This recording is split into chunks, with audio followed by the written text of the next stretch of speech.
Hello, my name is Eddie Tofpik. I'm Head of Technical Analysis and Senior Markets Analyst at ADM Investor Services International Limited, and here's your weekly technical analysis of Kansas City and Minneapolis wheat markets. I'll start with Kansas City wheat. The origin of the move up here in late March was not a key reversal up or an outside day as in Chicago. Rather, it was how the market heading into that maelstrom of support below, stretching from 1024 downwards, that caused the prices to halt their decline and gap higher just at once in early April. Prices continued their overall rise until peaking 3 weeks ago on a Tuesday with a very unusual key reversal up that was also an indecisive spinning top and with a very long tail.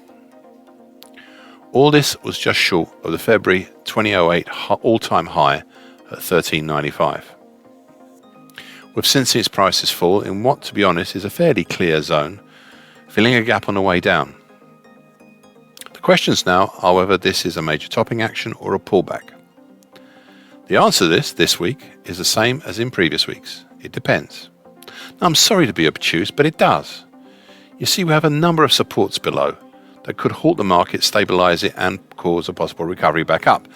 However, at some point, the market's decline may be so much and so hard that one would have to say the market is done with the upside for the moment. And we are in a new situation. Hence, I listed a series of pullback levels last time, and it could be any of these. Okay, here goes. The recent 50% Fibonacci line at 1187, short medium moving average at 1164, and the 50% Fibonacci line for 2022 so far at 1064. However, as I said 2 weeks ago, and I quote, on the other hand, should prices fall down to test and perhaps break the area around the rising medium moving average, currently that's 1063, and then subsequent March low at 993, then I would have to say the bullish incentive has evaporated and we're in a new scenario. End of quote. Well, so far it seems the lesser Fibonacci level at 1138 and also to a significant degree the slowly rising short medium moving average have halted the market's fall. The question now, I know, not another question. Well, the question now is whether this is a pullback or a hesitation before heading lower. Right now it's most definitely a hesitation. But as to whether it's before we have a subsequent move lower, well, on that I cannot say right now, as there is too little information to form a scenario either way. I'll leave you with the same last thought I did last time and the week before that. Please just remember this. Between 1001 and 957, we have some very heavy duty supports dating from 2011 and 2012. It's not these that are underpinning the market.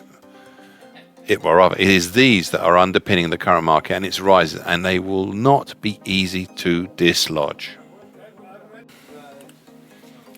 Minneapolis wheat.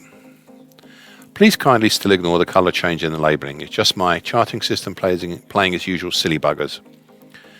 There is no special significance in the colors. Okay, so I am so very pleased once again to see that the March 21 to January 22 bullish Andrews pitchfork is here, still alive, well, and sort of pointing the general bullish direction of this market, unlike some of the other markets in Chicago and Kansas City.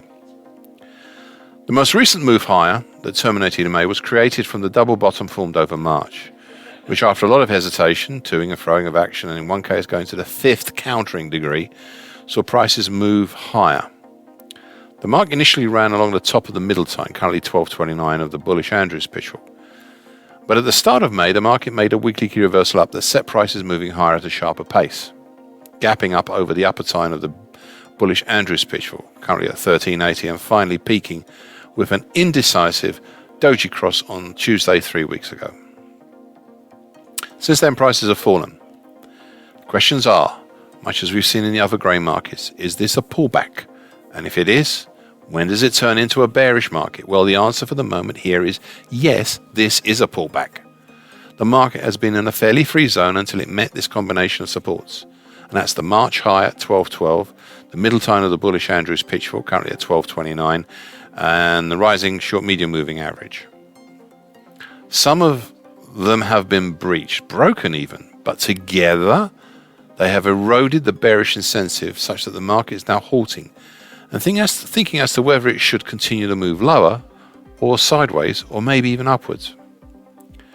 Further below we have support from the April 2008 high at 1166 and the 50% Fibonacci line of the whole 2022 move at 1139. I would point out one feature in recent days,